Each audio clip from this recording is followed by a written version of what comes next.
Hey guys, and welcome to or back to the Paws in Pursuit podcast with your host Summer Clark. So today we have our very first guest of the new year of 2024, Ruby Strutt. So Ruby, you should be so honoured to be the first guest on the podcast this year. I've got a really exciting year of guests lined up for you guys. Lots of ideas. Make sure again to keep sending me guest ideas in.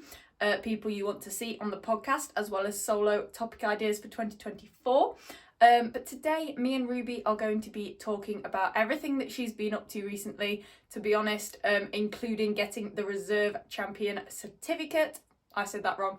Reserve Championship certificate, same thing, you get what I mean, at KCI, at her first ever champ last year, which is absolutely insane, as well as getting a bronze medal at WAO and JOAWC as well. So that's a medal at 2 international events last year, and yeah, she's just an incredible junior and very highly requested from you guys as well.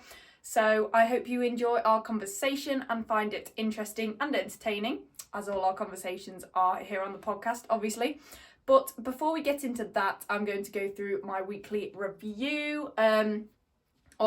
Weekly review, that sounds so formal. Weekly recap with you guys. I actually can't remember how much I've actually told you of what I've been up to lately. So I'm going to start back on New Year's Eve. Was it before New Year's Eve, the day before New Year's Eve, I did my first Candy Cross session ever with Arrow. I'm not sure if I've told the podcast this, but you probably saw it on social media anyway. But yeah, we're getting into Candy Cross this year. It happened. I actually got my shite together and booked my first Candy Cross session with Arrow. He loved it. The instructor says that we're pretty natural at it. And yeah, so it was great, so much fun. It's a weird sensation being pulled by a dog while you're running, trying to stay upright, but I loved it. And I have my first group session with him booked for this coming Sunday. So that is very exciting. As usual, if you're not following me on the socials, then you need to do that, because that's where I'm going to be posting all about it. But the links will be in the description.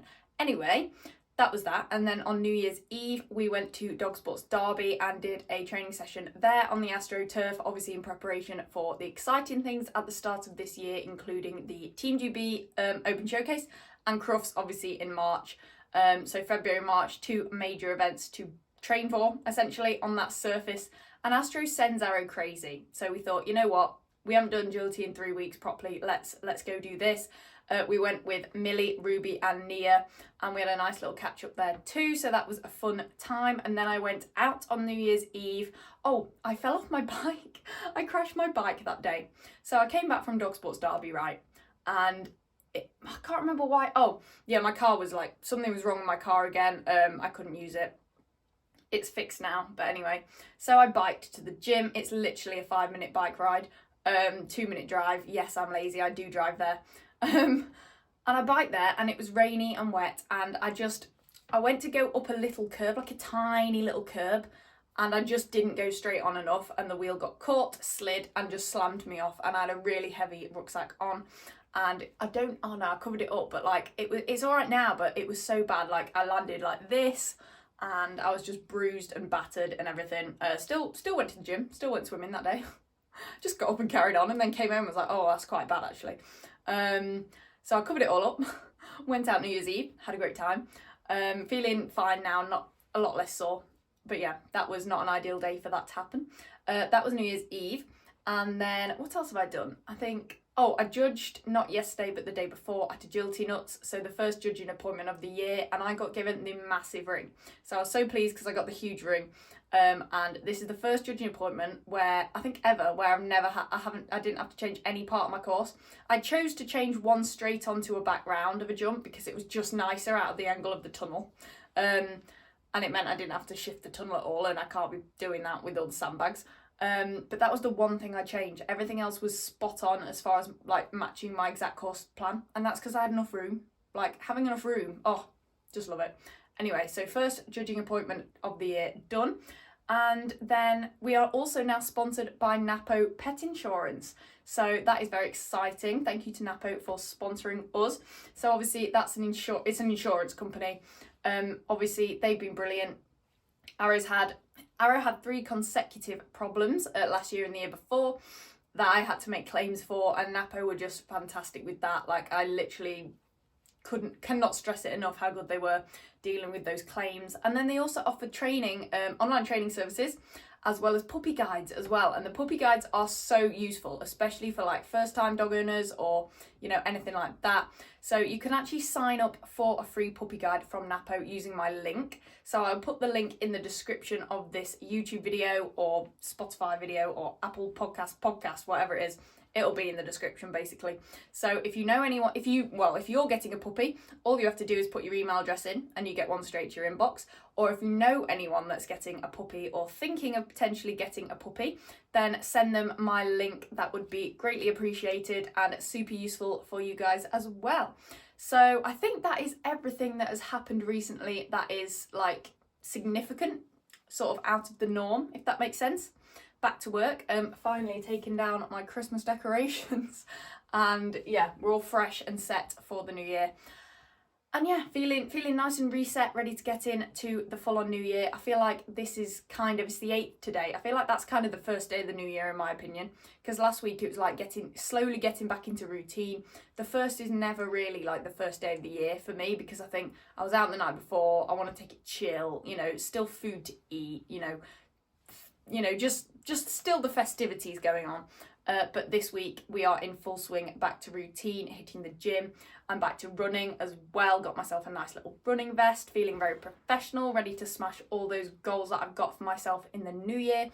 And yeah, I have been rambling so hard right now in this introduction. So without further ado, let's get into the conversation with Ruby. Now, I would just like to take a minute to introduce you guys to the podcast sponsor, Huel. So here I have one of the ready to drink Huel meals, the berry flavour. Huel ready to drink is a meal in a bottle with over 20 grams of protein. It really is the perfect meal for when you are on the go. You don't need to sacrifice convenience or nutrition, you can have both with ready to drink. Each serving has 26 vitamins and minerals. This means every bottle of ready to drink has 175 health benefits. It is made from natural ingredients such as coconut, sunflower seeds, tapioca, pea protein, flax seeds and hemp seed protein. Every meal is vegan and it has no gluten, no palm oil, no GMO, no lactose and no animal products whatsoever. It comes in 8 delicious flavours including iced coffee caramel and strawberries and cream, as well as the classics like vanilla, chocolate and banana. It is absolutely delicious and just tastes like a milkshake. It is widely sold in supermarkets, petrol stations and corner shops around the UK, and it can be conveniently purchased online. I found out about Huel because I was looking for a product that would give me all the nutrients that I need while travelling to events and staying over at competitions and training events. So when it's time to refuel and have a meal, I can just drink a ready to drink Huel product and get all my nutrients quickly, easily and without cooking. It's perfect when I don't have the time or the facilities to cook. For example, when I'm camping at a competition, I'm going to be drinking at least one a day at KCI and Dogs in Need. If you're super busy just like me, then you really don't want to miss out. You can easily and conveniently shop ready to drink from Huel at the link uk.huel.com/paws. I hugely appreciate anyone and everyone that uses my link, as it helps keep this podcast running, and every sale through that link helps keep my podcast going. Buying through my link also gets you a free t-shirt which will be auto applied at the checkout. If you subscribe to a Huel order, you can save 10%. You can choose how often your subscription comes, for example every 2 weeks, 4 weeks, 6 weeks, etc. And these are super easy to manage on the website and you can edit whenever you like. uk.huel.com/paws. So do you want to just briefly introduce yourself first? I'm sure most people know who you are, but just in case they don't. I'm Ruby, I'm 15. I've done agility for about 11 years now. Long time. Yeah, I've competed at WAO, I've competed at JOAWC, and I've got a reserve champ ticket. That I still can't get over that. That's amazing. Neither can I. Champ ticket next. Yeah, hopefully. We'll see. So how did you get into agility then? 11 years ago or whatever. So my nan always did it.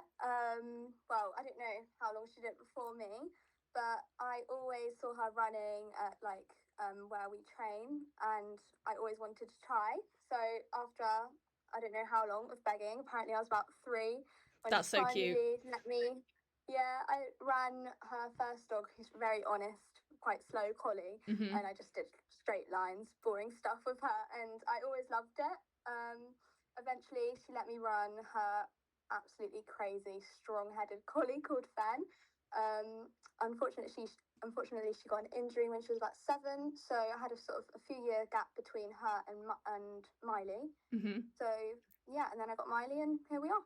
Wow, that's crazy actually. So you started with a steady dog and then went straight to like a really strong-headed dog. That must have been interesting, especially because you were so young. Yeah, I was only probably about 8 when I Wow. ran her a lot. I didn't really run her that much. It was only sort of like whenever she was doing a show. Yeah. But she didn't have a start line weight. I had to Oh chuck her no. around the front That's of the dog. terrifying. Like, she was dragging me into the ring. She was probably bigger than you. Yeah. I remember at OJAC, obviously they have FCI rules there, and you can't send them around the back of a jump. Oh yeah. I didn't realise. Yeah. That happened to me at IMCA. I sent Ethel round the back of a jump and they E'd me. And then they petitioned, our team petitioned to like give me a rerun. I got a rerun, but I didn't know that. I was a child. Yeah, exactly. Oh my God.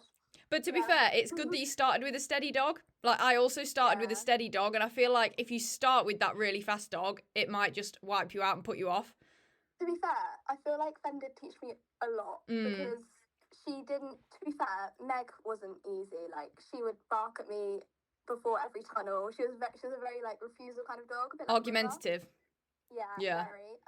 But to be fair, it was definitely me. Like, can you imagine a little 6-year-old running around? I was going to say, you can't expect much of yourself at that age, can you? No, exactly. She was so good for me. Like, Fen, she was crazy, but she did somehow kind of know what I was saying. We did get the odd clear round. It's not really about clears at that age, though, really, is it? You don't really care. No, but she was so fast that if she did go clear, it would be second or first. Like, yeah. Even though it's so messy, like, I just remember running her and she was just like crazy. That's Arrow. It's either a win or an E. Yeah, same with Miley, to be honest. Yeah. Like, although she isn't the fastest, like, it will be like a pacing when I do go clear. Yeah, definitely. But she doesn't really get fault. She's not.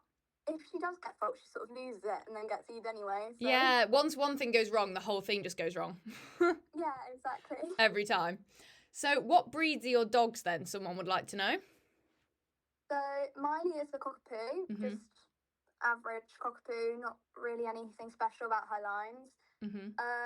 Jet is a cocker spaniel, and coincidentally they're from the same breeder, but then not at all related. Oh wow, that's crazy. Jet, I sort of found Jet, and then I was like, that seems a similar location where Miley was from. It kind of clicked in your head, like, oh, that might be the same one. But he's completely from working gun dog lines, and then River is my nan's dog, but I'm the only one that runs him. I run him sort of, when I can, really. Yeah. When I go to hers, I train him. When I can run him, I do. And he's a Sheltie. Yeah. Amazing. But as well, it shows, like, with Miley, you said, nothing special about her lines or anything, but she's so good. Like, you don't have to get a dog from, like, a specific agility line to have a good agility dog. Yeah, I met her mum, and she was the most, like, docile, really undriven cocker that you've ever met. Like, wow. She was a working cocker, but she was very, like, there was nothing. No drive there. Like, no drive. Yeah. I never met her dad. I'm guessing she must have got it from her dad. Yeah. That's crazy. Yeah, but, like, a few other, like, dogs that have similar, relatives to her, like, I think one of them is half siblings. She is not very driven at all either. Really? So it is potluck, isn't it? Where she's got it from. Like, even dogs of the same litter are all different. Like, it's almost scary. It's like, oh my god, will I get a good one? Yeah, I wouldn't even say, like, she's been trained into it, because I only started doing foundations when she was 1, because I didn't understand. Like, I knew to do, like, touches and hand touches, like, really basic like tricks. Yeah, but my mum thought she was too young to go in the puppy class at 6 months, which is obviously not right. Yeah, so she had you didn't really have a head start then, you kind of the opposite. No, and then she had a luxating teller operation when she was 1.5. Oh, wow, she had an op. Yeah, that was probably about 8 to 10 months recovery with lots of hydro. So that obviously stopped everything for a while. And I think she must have. Well, she started competing. She qualified for Grand Finals 2020 at her first show. So it must have been, good start. Early 2020 that she started. Yeah. Gone through a lot then, bless her, but she's more than caught up. She's made up for herself, bless her. She has. She's been such an honest first dog. Like, I couldn't ask for anything more. She's had not really any problems, I would Yeah. say. Bit of an iffy dog walk, but that's just me.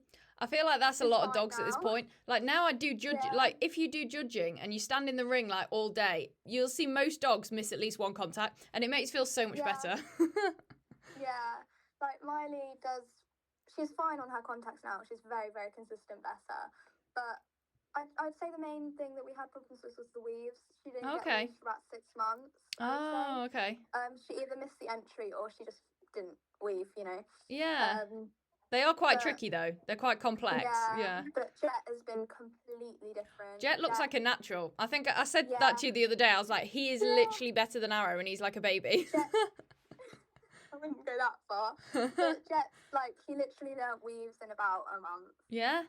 He looks like an adult agility dog when he runs. Do you know what I mean? It's crazy. Oh my gosh. He's like, every time I train him, he surprises me. Like, yeah. I swear he's been here before. And his independence, like he goes off and does things on his own. Yeah. I suppose that comes with a confident dog as well. Like he's quite confident, isn't he? No, he's really nervous actually. Oh, really? He's really, really nervous. No way. He's more nervous than Miley. Miley's quite sensitive. But Oh. He's very sensitive. He's a nervous dog, but. God, you wouldn't think that, would you, looking at them? Shows you can't tell by just their agility. Yeah, he's very confident in agility, but like if I went to any other venue now and did weaves, his weaves would be a lot slower. Oh, interesting. He's very strange. Like he is very easy for agility, but he's also quite challenging, as in the boy way. He's more challenging than Miley is. Mm-hmm. His start lines are a bit of a problem at the moment. Like he'll get up in a sit. Yeah, it's definitely a boy thing. Like they're a pain. yeah. To be fair, I wouldn't ever get him done because he's so nervous. I don't know. No, I haven't. Yeah, no, literally. That's what I haven't done it with Arrow. I mean, people keep telling me to get him chemically castrated because apparently it stops him because he's so like he just wants to go after girls all the time. But then other people have said it makes them nervous. Yeah. And I'm like, sometimes it can make them like more aggressive as well. I know. I don't know what to. Everyone has different opinions, so I think I'll just leave him as he is and deal with it. Yeah. I don't know. I feel like River's obviously a very off and on dog. Like he's either sort of knows what he's doing and he does have like pull out an okay run occasionally, or he's just like off his head barking. Yeah. Most of the time it's the latter. Yeah. Like, Unpredictable. He doesn't know what a dog walk is. Oh no. Very unpredictable. But I feel like maybe a castration would help him. I don't know. He did have chemical castration and it did help him with like just normal boy stuff, but it didn't change him, training him at all. Oh, okay. Yeah, maybe not worth it then. Yeah, I don't know. Because he's not, I don't know, he's a bit weird. He goes through phases. Like, he'll only sort of be bad for a week. Oh, okay, weird. For the rest of the year. I wish we could just talk to them and be like, what's going through your head, if anything? Yeah. Because it makes no sense. Yeah. But Jet's, to be fair, he is quite good with that kind of thing, but he is a bit more challenging when I train him. Yeah. That's the only difference, really. But if he's like, you say he's not the most confident now, imagine when he is fully confident when he's older, and he's already so good, like, he's going to be so much, like, faster even, and he's already so fast. Yeah. That's crazy. Yeah, I'm hoping his dog wants to get more consistent with time as well, because sometimes he'll have amazing striding, and other times he'll just be a little less confident, but I'm excited to see what he turns out like. Running dog walks are never predictable. You're always going to have that, I feel like. To be fair, he's really, really good. Like, he only misses his dog walk. If it's a long session, he'll probably only miss it once. But I don't know, he's just a natural. I can't fault him. Yeah. I can't fault him. How old is he again? 19 months. Amazing. Couldn't want any more. But honestly, like, it's just so strange because I don't even train him excessively. Yeah. Natural. Yeah. I don't know. Yeah, some dogs just a bit like humans, I suppose. Some people like pick different things up more than others. Like, it's the same thing, I guess. Yeah. But it's really weird. That's great. So, how often do you train then? That kind of segues us nicely into this next question. Very differently throughout the year. It depends on what kind of competitions I have coming up. If I have a big show coming up, obviously like tryouts, I'll be training all through the winter. During summer, I'd say I train just twice a week at like my local club, Wellingborough. Yeah. But I might bring that down to once a week now. Miley's injured because I don't want to put any pressure on her, and it's so horrible at the moment just knowing that I can't prepare in any way. Yeah, it's so out of your control though, isn't it? Is she getting better? Is she making progress? She's getting better, but it's going to be a push to get her to tryouts. Like, she's supposed to be introducing small sequences the same week as Oh, tryouts. Really? Oh, So okay. I'm literally just going to be going into tryouts with absolutely no expectations. Like, especially as I'm in senior PSQ now. Oh, yeah. No, that's true. Yeah, she's going to have a really hard weekend. Yeah. All you can do is your best, I suppose. It's just typical. These things always happen at the worst time. I know. Yeah. I'd say I train probably a bit more up to crafts, not really, like, Yeah. to be fair, I don't really train for crafts because, I don't know, it's just not any really different to 6-7s, I guess. No, it's not, especially YKC courses. Yeah, I would say I just make sure she knows her contacts and maybe things. throw in a few extra training sessions, but nothing like regimental. Yeah, and then I would say the run up to WAO is sort of between tryouts and WAO is sort of like a month or so period, couple of months. I would be looking at judges courses and training judges courses or sequences as much as I can. Yeah. And just making sure, like, if there's anything like skills I need to strengthen or like, I don't know, a new command. Like, I've tried to introduce looking at the first jump, like. Oh, okay, yeah. Like a forward focus kind of command on the start line. Yeah, and I would be training probably a jump cue right now, and I would be training like obstacle discrimination, and maybe even like a layer cue, you know, when you get like two panels together. There's a lot of commands people use, and I'm like, maybe I should teach that. Like a jump cue, I never thought to have that. I just say go. But then when the dog has to choose, it's like, I can't just say go. Like, do you know what I mean? Yeah, I've just sort of introduced that with Jet, and he's just got it again with looking at the first jump. Like, he's amazing with that. Like, throughout, I would probably give Miley about a month and a half rest to a month-ish after August. So throughout September, I don't really do anything with her because she does have a very like strenuous summer. Yeah. Because it's pretty much every weekend, isn't it, through the summer? Yeah, especially with like internationals and everything. I don't really have a month between internationals where I can't do anything. Yeah, that's true. I do have to be doing something. So I say I'd give her a rest sort of over September and October, and then I sort of do little bits in November, and then obviously a lot more December, January. Yeah. So on average, about twice a week. So nothing crazy. To be fair, through the winter, once a week at the club, and then just little sessions at home. So not a lot. Yeah. I would say probably like December time would probably be like 3 times a week, and then I don't know, just little sessions of nothing physical at home. So like looking at the first, like looking at a wing. Or something like that. To be fair, I do like those little sessions at home pretty much like most days.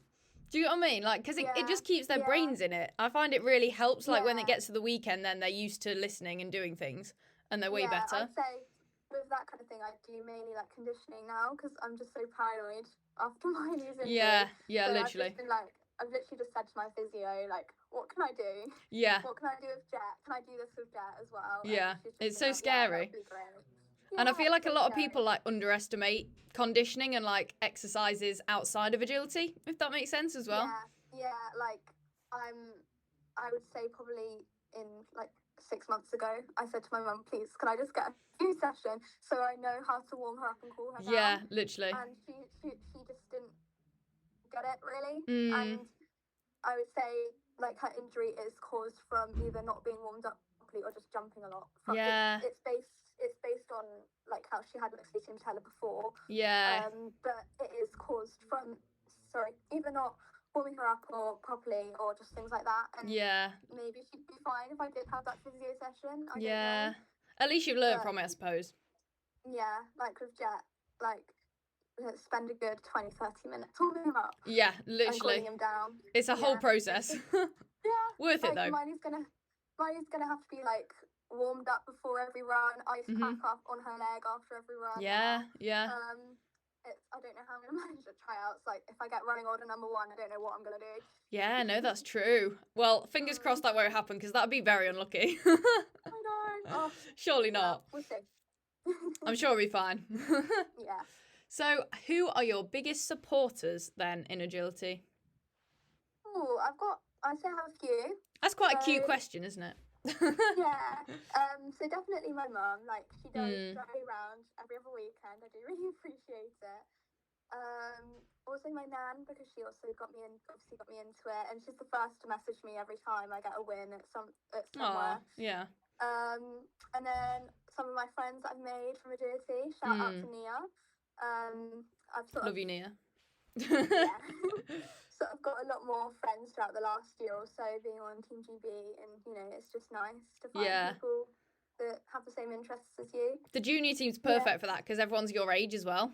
Like often in agility, I don't know if you found this, but I found when I first got into it and was going to just the normal shows, there was like no other kids, and it was all adults. But because of the YKC and junior stuff, like you're just like forced to be around other juniors, and then you make friends with them. It is nice. Yeah, like I'm really, really close with Nia, and like we do talk every day. Like, it's nice that I've sort of found like a little circle of friends in agility. It's nice.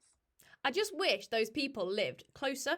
That's the only thing. Like, all my friends in agility live so far away, and I'm like, I promise I have friends. They just don't live near me, so I can't really see them very often. Yeah, like, when was it? Late December. 5-hour train journey to go and do senior and do that. Literally. Dogs for Derby. I know. Worth it, but still a bit of a pain at the time. Yeah, very long time on the train. I'm glad I didn't have jet at Birmingham Station. Oh, God, no. I mean, I hate trains just by myself. Never mind with a dog. That'd be so stressful. Yeah, I do sometimes, because sometimes my mum will, like, drop me off halfway. Yeah. But you must be looking forward to learning to drive. Yes. Only 2 years now. Exactly. Getting there. I've been waiting for this day for ever since I was, like, 10. Yeah, so literally. I'll be learning to drive as soon as I can. I said that when I was 16. I was like, on my 17th birthday, I'll have my first driving lesson.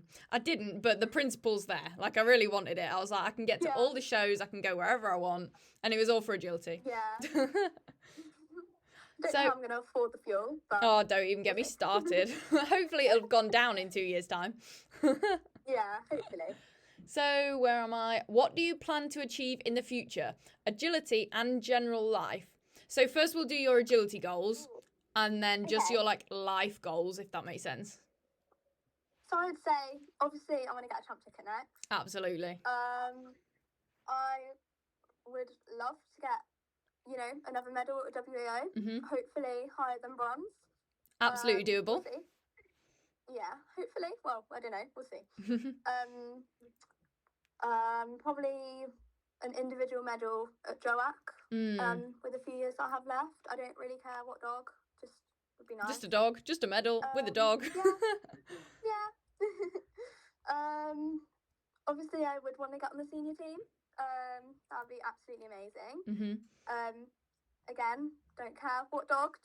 That's just a big goal of mine. And obviously a medal would be amazing, but I don't expect that to happen for years. We'll see. You've got a long time to achieve that.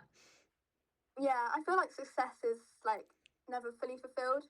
Because exactly, there's always more to achieve. Yeah, always. Yeah, like when I was younger, I wanted to get to crafts, and then I did that, and I wanted a podium at crafts, and then you did that. I wanted to get on Team GB. Yeah, and then exactly. I wanted to get a medal. Like it's just never. There's always something more. Like even when you do get medals, like abroad, you would then just want to do it the next year again as well. Yeah, like even if you got gold in individual overall or whatever, you'd want to like maintain the title, if that makes sense. Yeah. And you'd feel the pressure to do that. So it's literally you literally can't win. I would also say another goal I have. I really want to get a large dog. Like interesting. Large dogs. Okay. Well, large intermediate. I want to get a collie. And I want to hopefully like. I do think larges are a lot harder to run than mediums and smalls. They definitely look it. You just have to think about, like, they're going to be upon obstacles a lot quicker. Yeah, definitely. Strides, and you're going to have to get out the way. And watching, like, a massive collie do a running dog walk, like, how people train that, like, it's hard enough training a small dog, like. Yeah, literally. Like, I don't like doing rear crosses. And no, neither. Put me out of my comfort zone, having to rear cross, because I just can't get in front of the dog. Like with Miley, the last show she did, Iconics, when Neil was judging, I literally, like, she was coming out of a tunnel, and I was literally in her stride line, and I moved out the way quickly, like, That's so funny. Like, with Miley, I can and I will get blinds in when I want to. Yeah, I was like that with Ethel, and then I got Arrow, and I was like, I'm gonna have to start teaching rear crosses, like, because I'm definitely not gonna make every blind or front cross. There's no way. Yeah. You probably have a similar thing with Jet, though. To be fair. Yeah, I find myself behind a lot more. Yeah. Lots of Freda wraps, lots of go and do this on your own. Yeah, off you go. I'm gonna go over there. Yeah. I have focused on that quite a lot with him. Yeah, it's going to be quite scary running him because he does have a quite long stride as well. Yeah. Well, mine does, to be fair, sometimes if she's running at her. But as long as you've got the independence, which he seems to have, then you should be fine. Yeah. See, with Miley, I'm just used to like babying her around. Yeah. Like we ventures, I'm right there with her. Yeah, literally. Which is quite bad if I have to do any layering on weaves. So that's what I'll be working on with Arrow, because I'm like, I just haven't needed to ever do it, and now I'm like, probably should. Yeah. See, Miley doesn't have the same forward focus as Jet. It's quite hard. You have to be there to like egg her on, like drive her. Yeah. So what medals have you got then? You got bronze at WAO and JOAWC, didn't you? So that was so JOAWC, we had the team jumping round. We got a bronze medal there, so just a podium there. And then I've got the bronze medal at WAO in juniors, but we also came, I think, 5th or 6th in biathlon overall. Oh, amazing! Close then. WAO. Yeah, I was so surprised with that because Miley did actually have quite, well, not slow, but in comparison to usual, her runs were quite slow. And I was quite surprised by that. But to be fair, even if she was running at her fastest, I think it was like a 10-second gap between me and the next place up. Yeah. I mean, it's a lot though for the dogs, isn't it? To like travel abroad and do all that. Like to expect them to be at their peak is like quite difficult, I reckon, in that situation. And they did have like, for the juniors, we had like 3 runs every day. At least 2 or 3 runs. So it's very full on. Very mentally and physically. Yeah, and mentally for the dogs as well, because it's so much to take in, and the temperature as well. Like with it being in the summer, like there's nothing worse than running in like mad heat, even in the UK. And the ground was quite like, it wasn't very dense. It was quite soft as well. Oh, okay. They did have to keep watering it because it was so hot, but the water did just sort of evaporate. Yeah. Yeah. Oh, that's quite funny. So, what about your general life goals then? For the future, where would you like to go in life? Obviously, doing agility would be ideal. But I don't know. We'll see. I would say I just want to be able to have a job that I can, obviously still carry on agility. Yeah, definitely. But I wouldn't want to sort of be like, I wouldn't want to just be a novice handler again. Like, I do want to just keep doing well. Yeah. No, I do know what you mean. Yeah, I don't want to just like, I don't know, fall into the background, I guess. Like, if I know in the future that I could be at the top, then I would want to be at the top. If that makes sense. Yeah, so you're going to work towards that.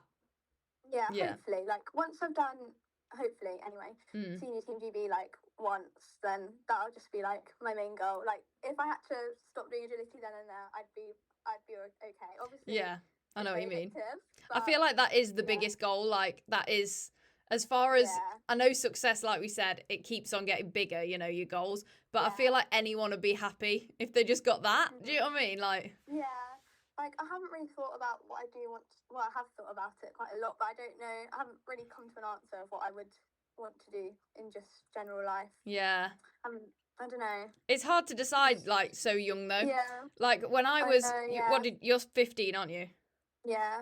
That's crazy to me that I'm 7 years older than you. What the hell? Oh my God. Am I just extremely mature? Because I get on with people that are 7 years younger than me. That's so funny. No, but honestly, like, I changed my mind what I wanted to do since then, like 3 times.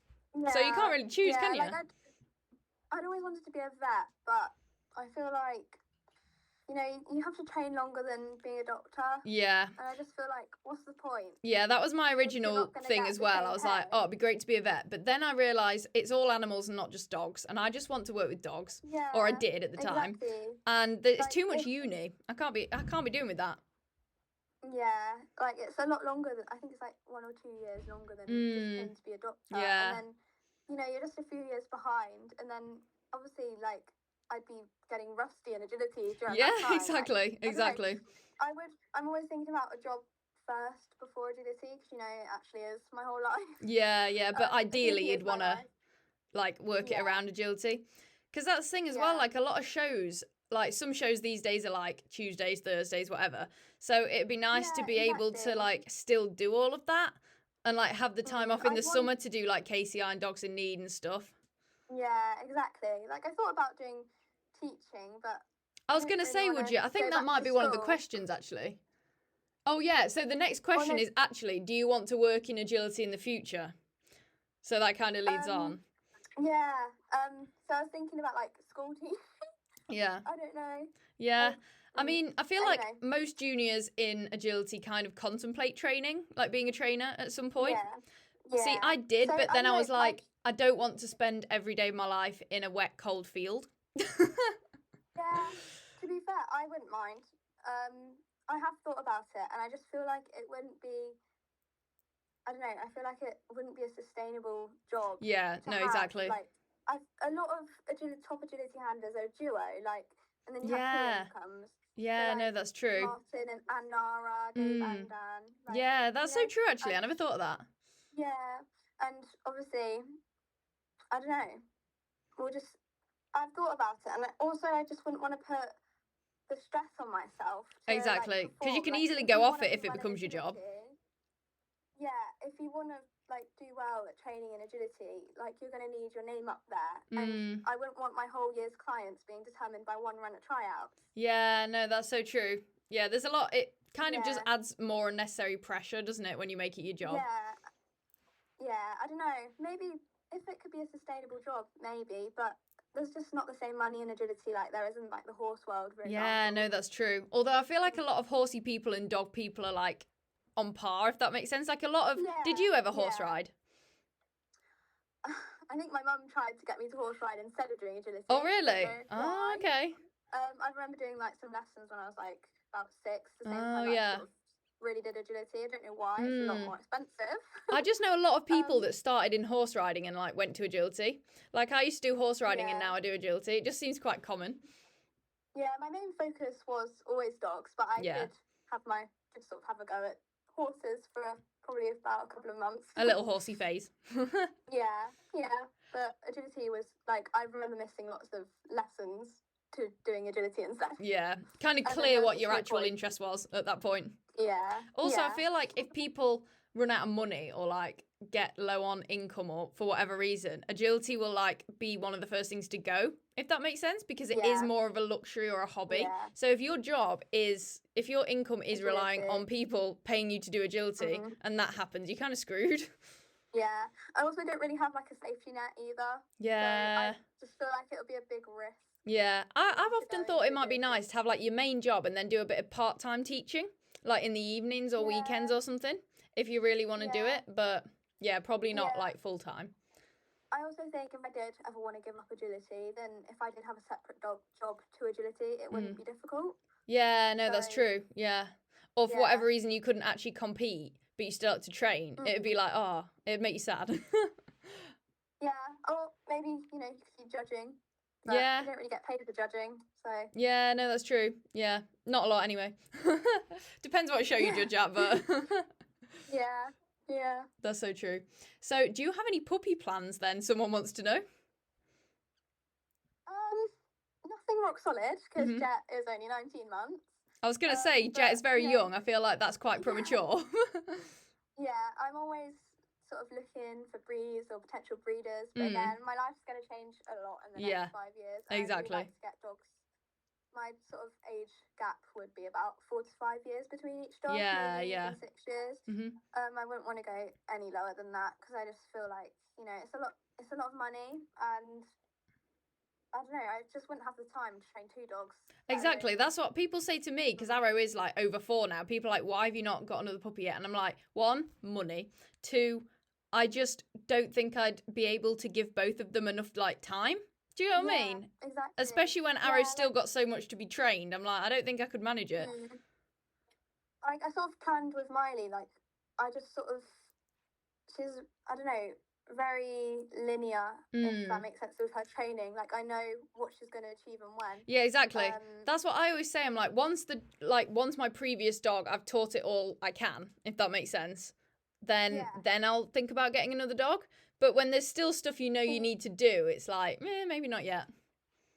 Yeah, I got Jet, I think, when she I think it was when she just turned 5. And I knew that sort of like by 2, by the puppy being 2, she would be coming up to 7. Yeah, and true. then sort of slowing down a bit. And then as the younger one was coming to his peak, she'd sort of be maybe retiring. Yeah. With her legs. It's a very mathematical process to work out, isn't it? Yeah. But yeah, I'm always looking for potential breeds or breeders. You know, I've got my eye on a few, but nothing. Would you like to go? Would you like to go to uni in the future then? Because obviously that kind of like not screws up, but like tampers with puppy plans and training and stuff.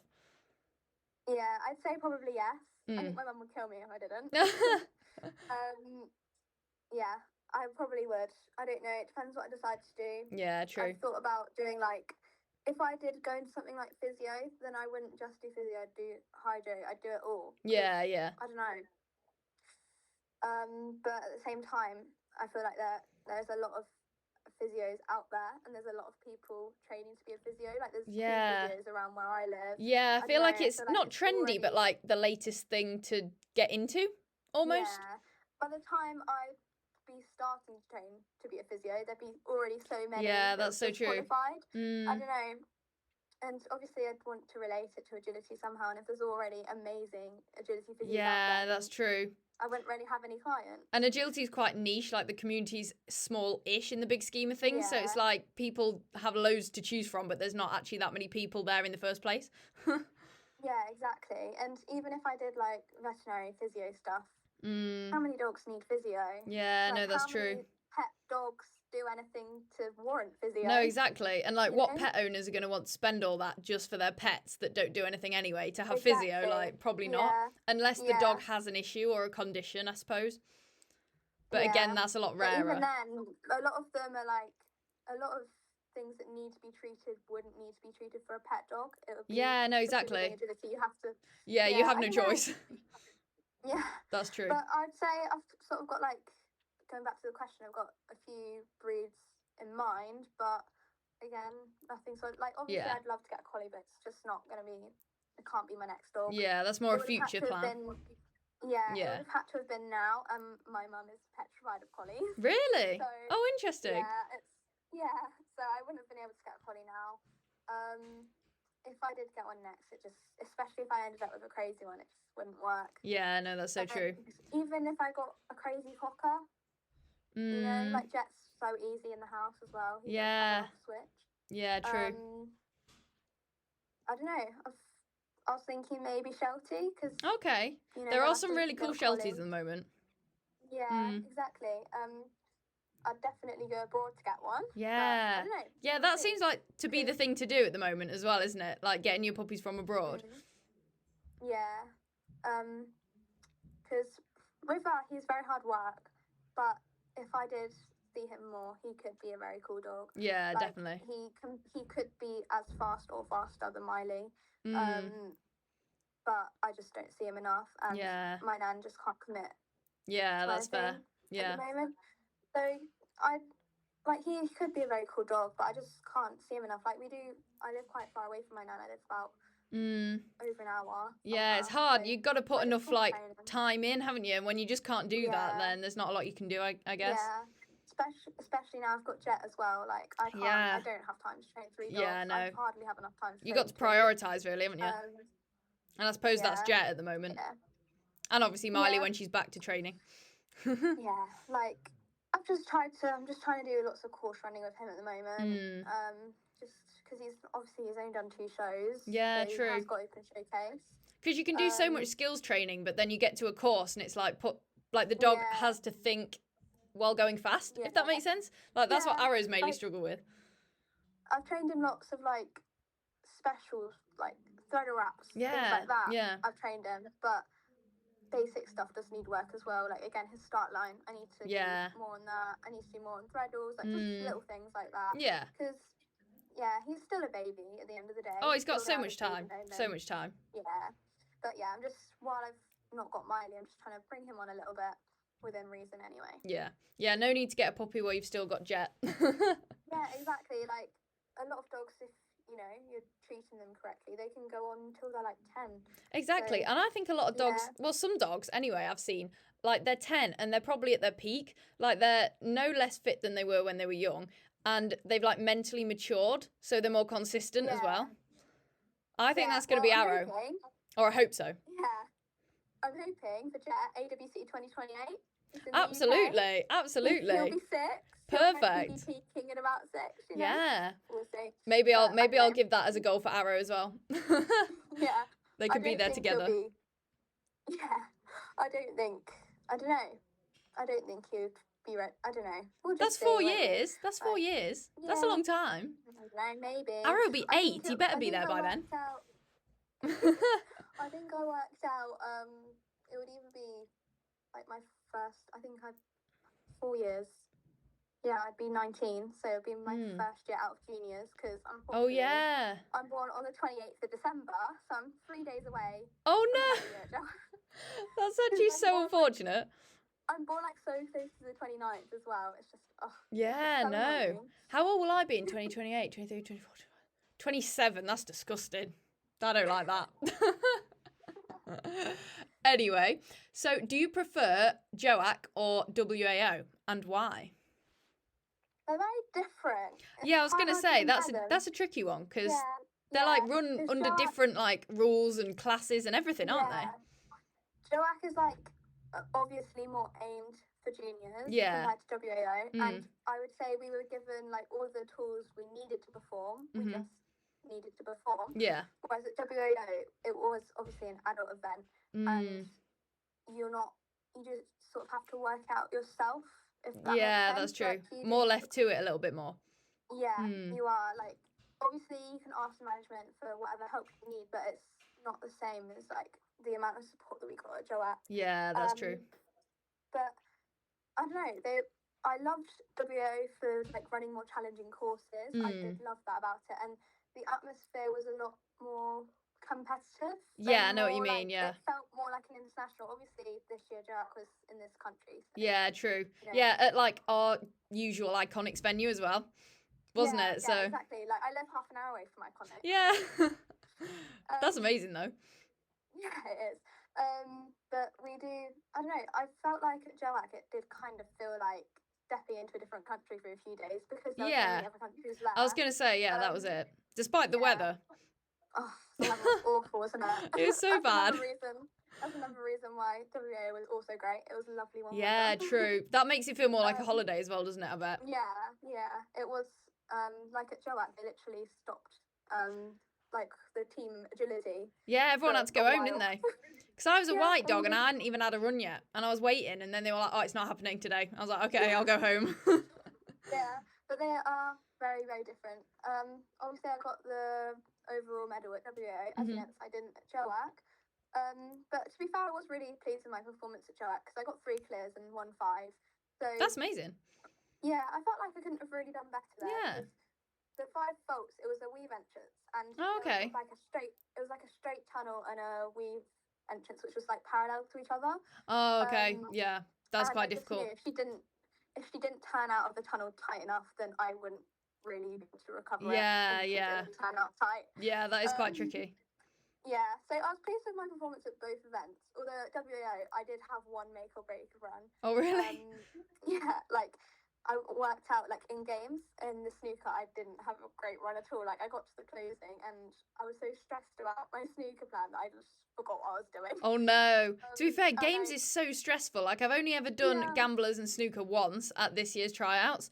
And literally I've Yeah. never been so stressed, like walking the course as well. It Yeah. requires so much Yeah, more 8 brain minutes power. goes so quickly. Yeah. Honestly, like I was panicking at the tryouts, to be honest, as well, because I was sort of treating it like WO, because you don't really get another opportunity. To Yeah, play games. true.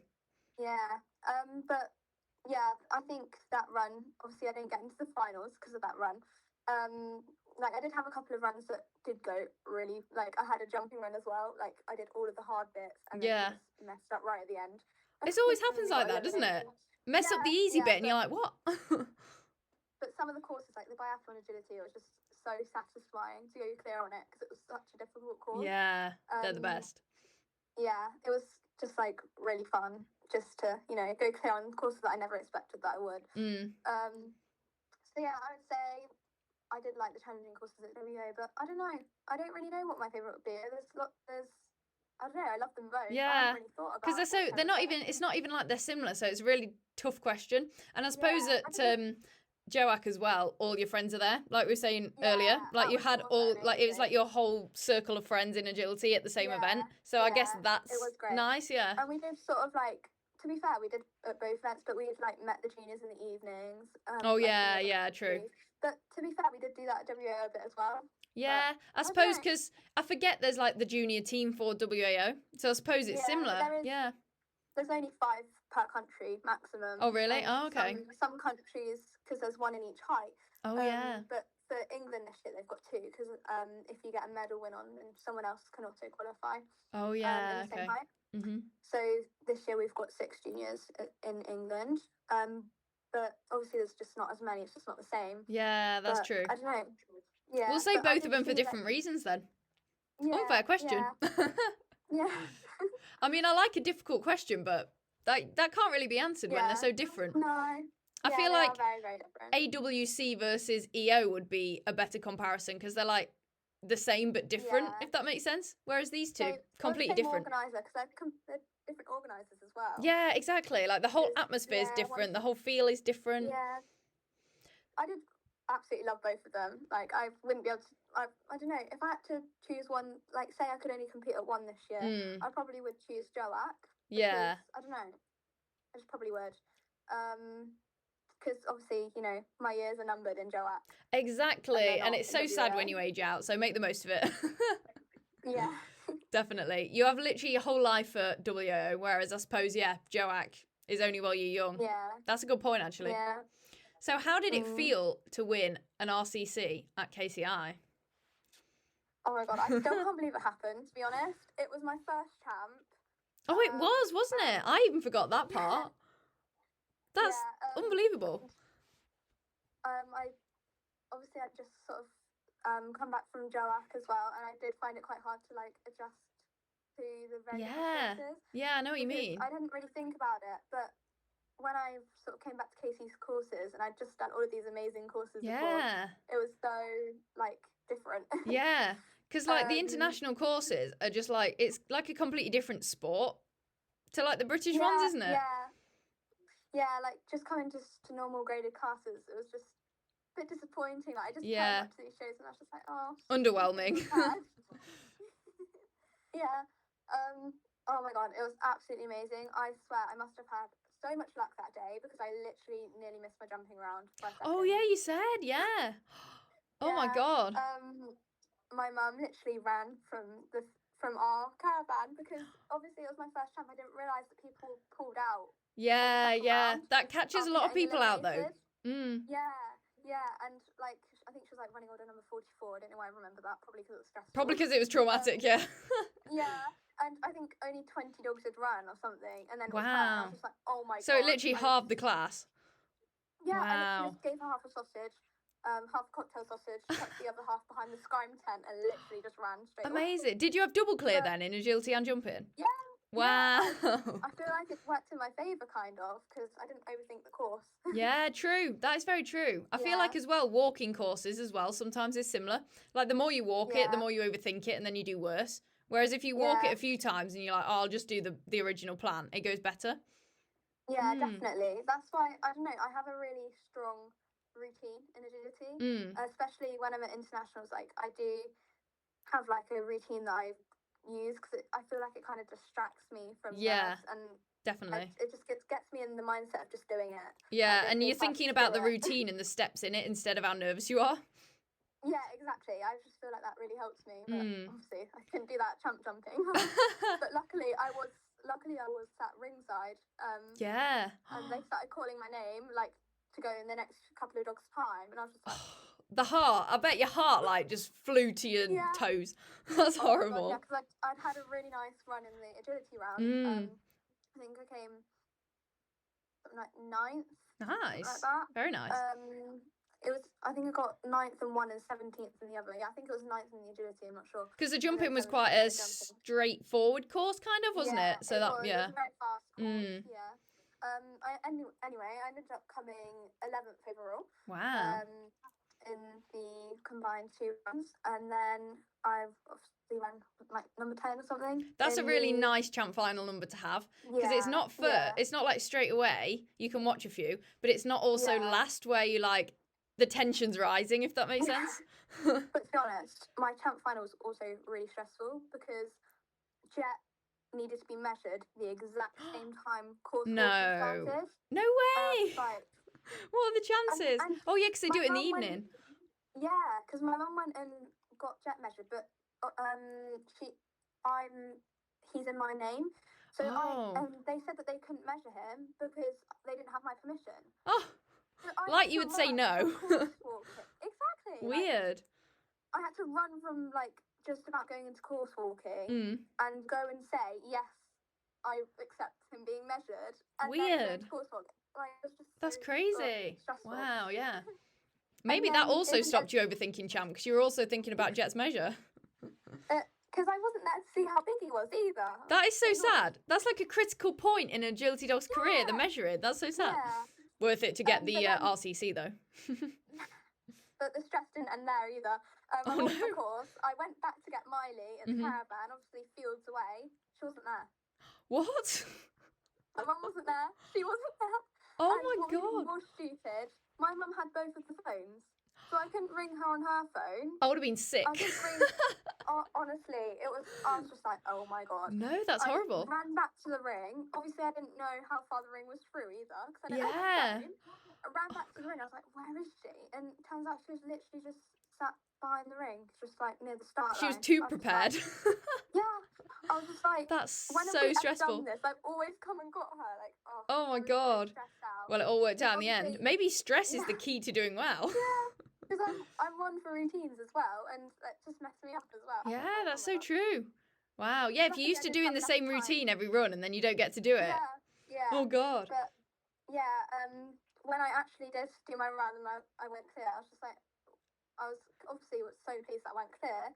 But it was in the middle of summer, towards the end of summer. She was obviously a lot slower because of the heat and everything. You were in the lead for a while though as well, weren't you? Yeah. I thought, like, everything, I was winning right until the last dog, and I was just like, it was the very last dog. Yeah. Oh wow. Every dog was just making a mistake. Yeah. I was like, one of them was just like, how are they all making mistakes? One of them was going to go flare.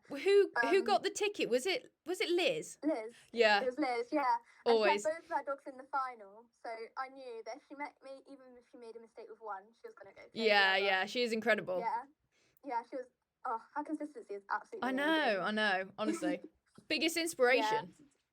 Yeah. Like, I was just stood with a few of my friends after my run, just watching each dog, and I was just like, no way is this happening. Yeah. She's got third now. She's got third. Oh my god, she's at least got the reserve. Literally. Senior PSQ. Like, it was one of my goals this year to qualify for senior PSQ in some way, shape, or form. And you did it like halfway through the year. I was looking through the list of like how you can qualify. I was just like, champ ticket, no, throw that out. And then it was that. Oh my god, I just couldn't believe it, especially at KCI. I was just like, how has she beat all of those people? And having your first champ at KCI as well is quite a lot of pressure. Yeah, like I was just looking through the people that were eliminated in like one of the rounds. I was just like, how did they get eliminated? Yeah, like, honestly, it's bizarre, isn't it? It's crazy. I bet you were on cloud nine for like weeks after that. Yeah, honestly, I was. I just could not believe it. Like the next day of competition at KCI, don't care what happens, got the RCC. Yeah, I just couldn't believe it. I just couldn't believe any of it. To be honest, I still can't believe it. Like, Miley, it's still not sunk in. Miley? How did Miley get one? Like, consistency is key. Like, yeah, maybe. She was just like five seconds behind Liz or something. I was just like... But it was really hot, wasn't it, this year? It was so hot. It was really hot. It was so hot. She was so tired. Like, she hadn't had a rest for months. And with it being in the evening as well, it's like... Yeah, she was just like, oh, another one. Yeah. And then she went into it having no idea how important it was and what she even did. Yeah, and I was just like, go, go, keep going. Go. Bless her, she's so good. Yeah. So what is your favourite... Sorry? She loves the crowds. I think she does, yeah. I think that's what it is. Never a bad thing. So what is your favourite show or event to compete at and why? Ooh, I feel like this is hard because event kind of also includes international events, and obviously they're probably going to be a favourite. Yeah, I'd probably, like, let's just discard them. Yeah, already kind of talked about those. I would say them. Yeah. KC, I'd just probably say Iconics, definitely. Yeah, the courses same. are just so nice. Mhm. Like, it's just, I don't know, they're quite comparable to international courses as well. I think they're the closest we have to international stuff, aren't they? Yeah, yeah. Like I envy like some of the other countries in Europe, like Germany. Yeah. They can go back to their country and just do amazing. Yeah, like that is their course. Imagine that being how your courses are at every single normal show. Yeah. Like even your little local show. Yeah, I'm looking forward to like the development in our country, like in the next few years. Yeah. We have developed like a lot. Oh, definitely, yeah. Years, so, and if it doesn't develop, we'll just move country. Yeah, exactly. Somehow get a visa. It's fine. Yeah. Yeah, no, Iconics 100%. Yeah. But I would say for like atmosphere, KCI's got to be up there now. Yeah, definitely. But I feel like I'll probably like get Eid this year in like the first jump or something stupid, and then I'll just hate KCI forevermore. Yeah, literally. It's so up and down, isn't it? Like it depends on the experience you have, but yeah, no, KCI is probably the best vibes. It's great vibes. Yeah. But saying that, like, the Iconics by night is great vibes also. Yeah. But it's always colder, so. But to be fair, the May Iconics was amazing because our team won the teams. Oh, yeah, there was that, wasn't there? Absolutely amazing. Yeah. Like, I kind of forget about that, but it was probably, like, the biggest buzz like I've had this year. Yeah, because, teams are great. Like, they're stressful because you feel under pressure because you don't want to let other people down. But at the same time, there's, like, that atmosphere of, like, cheering other people on at the same time. And it was all heights combined as well in the final. Yeah. And we just like couldn't believe that there were just amazing teams there. Like people on like the senior teams as well. Yeah, like large dogs. Oh my god. We beat them, our little medium team. Yeah, amazing. They've had a very good year. Very good year indeed. Yeah, I don't know how I'm going to top it. Yeah, well, it's doable. It's doable. So everything that you've had this year, just do that again, but like one place higher. Yeah. Or maybe Jet can make up for some of the things that we don't get. Exactly. More dogs, more chances, right? Exactly, yeah. That's the thing with just having one dog for me. I'm like, if Arrow doesn't get it, that's it. Yeah. Bring Ethel back out of retirement. Yeah. I do wish Jet was small, though. I don't like having dogs in medium. Like, I've had, like, dogs in medium for a few years now. Like, River's medium as well. I was going to say, all your competing dogs are medium now, aren't they? Yeah. I'm ready for a new height. Yeah. I mean, I've only ever had small and medium, but I can't imagine myself with a big dog. But I feel like as an agility person, you just want to try a collie at one point. Yeah. Like I feel like you almost have to. Yeah, I was lucky enough in my last year of 6 to 11 at Crufts. I ran my nan's trainer's collie. Oh, okay. And he was so good for me. He was lovely. But then obviously we had COVID. But then after COVID, they invited the same people back to Crufts because they didn't have any qualifications. Oh yeah, they did, didn't they? Qualifiers. Yeah. So you got to do it again? Yeah, he was actually retired, but she brought him out for retirement. Oh, that's so cute. Retirement run. You kind of have to at Crufts, don't you? Yeah, on the green carpet in the main arena. That's a great retirement run. Is the main arena as scary as it looks? Yeah. Is it? Yeah, can you like see the crowd, or is it just lights? Oh, you can. You can see the crowd. Oh no. The whole crowd. It's an experience, definitely. Yeah. I haven't done it for a few years now. Like the last time I did it was it must have been like 2022. Yeah. But Agility Dog of the Year was that? Yeah. Yeah. It feels like such a long time ago. Last year was Miley's first year. She was one tunnel away from qualifying for the final. Oh no! What happened? She refused a tunnel. I don't know why. Oh, weird. It was right at the end. It was like by a speaker. I was gonna say the YKC ring is really weird. Like even the fencing and everything is like bizarre. Yeah. I don't know. It was my fault. I did turn away too quickly, but what did I expect her to not go in the tunnel? Yeah. Normally with any dog, you're like, they're going to want to go in the tunnel. Like, what a weird thing to refuse. You never know. Yeah, it was so weird, but I guess she's just so honest Yeah. Wasn't sure. That's very true. How long He's can very you well, like? bless her. I'm just using this to my advantage now because I've never been in the main arena and I'm really curious. Like, how far in the queue can you take treats? So you know, like the little arches. Yeah, up to You that. can have them in there. Oh, yeah. nice. Okay, that's all right. Yeah. But to be fair, I didn't use treats with him, but it True. would make I would say in the arches. Yeah. How it was, because there's like a whole backstage bit, like there's loads of more seating backstage. If that makes Yeah. sense. Like there's an even bigger arena behind it. Oh my god. So you're like constantly aware of how many people are in the crowd. Yeah, you could just hear them. Yeah. And you're in the queue for like 10 dogs time. Like you are queued up like a normal show. Yeah. So there's quite a but- lot of suspense building as well while you're queuing. Yeah, you can just see the crowd like. Oh in the little god. archway. It's very, very, very stressful. I feel like I'm Probably going to make like a critical mistake in my first run in the main arena one day because I'm going to be that nervous. Yeah. Like I feel like you just Oh got to my do it God. once and get it out of the way and then it feels more normal. The first time I was there with Wilf, he broke his start line. No. And his owner did like warn me that he would. Oh no. That he might because like of the crowds and stuff. And it turned out that if like the time recovery, if that makes sense. Yeah, yeah. The time wasted from that, I might have even been able to get a podium with him, which was a shame. That's annoying, but Yeah. I'm assuming you went clear. Yeah, we did go clear. How old was I? I must have been 10 or 11. I must.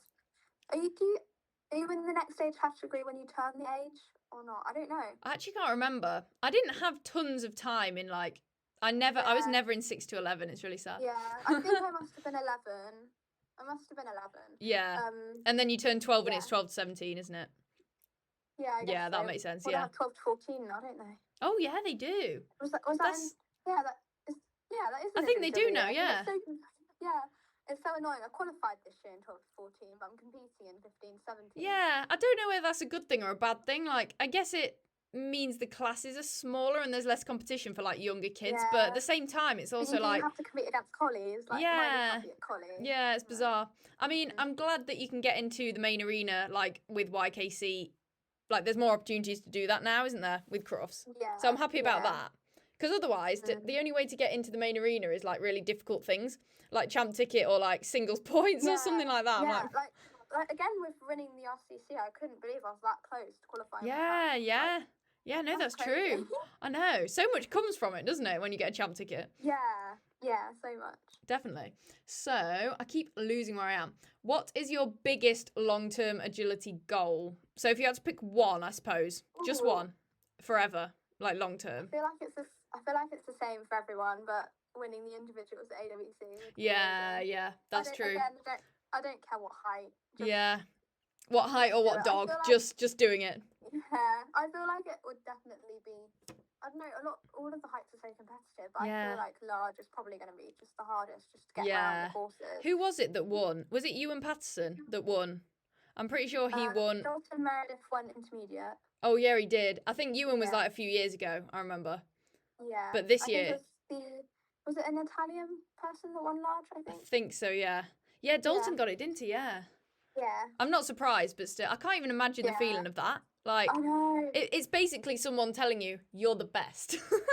Yeah, exactly. Like, Tippy is so cool. Yeah, literally. So jealous. Literally goals for medium. Like, goals for a medium dog or a dog in general. But yeah, no, I feel like that's probably everyone's biggest long-term goal, to be fair, as it should be. Yeah. One to strive towards, anyway. Yeah. So what has been the highlight of your agility career so far? Again, just picking one thing, which is so hard because you've done so much. I guess it's got to be the WAO medal. Like, yeah.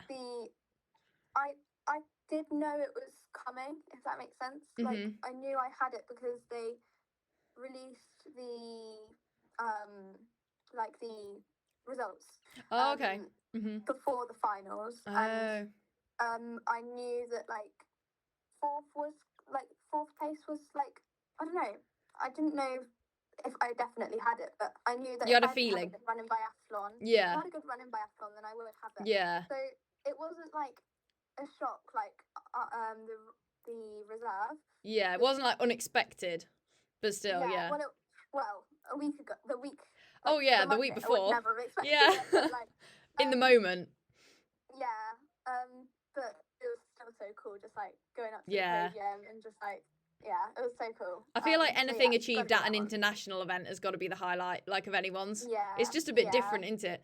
Because obviously KCI champ is amazing, but it's still like, I suppose, in the UK competitors, do you know what I mean? Yeah. Whereas international Yeah, to feels be fair, almost I feel- surreal.